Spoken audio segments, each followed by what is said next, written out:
ワインを作っていく上で必要になるんですけれども、その折り引きの作業というものは、すべてそのグラビティフローと申しまして、重力に従って、ワインですとか果汁を移すようにしているんですね。そうすることによって酸化をできる限り防ぐという、ことになります。ポンプを使ってワインを組み上げてしまいますと、ワインの酸化というものがどうしても進んでしまいます。ですので、こちらの写真にありますように、重力に従って上から下へワインを移すことによって酸化の、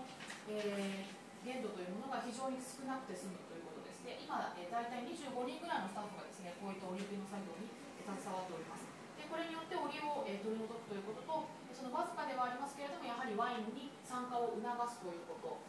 あとは、その蒸発した部分です。樽の中で熟成させている、うちに蒸発していった部分を、補うというような、作業になります。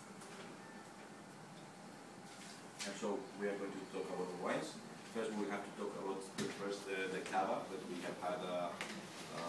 we have in the glass. So the cava glass is a very small production. There are only 5 wineries in Rioja.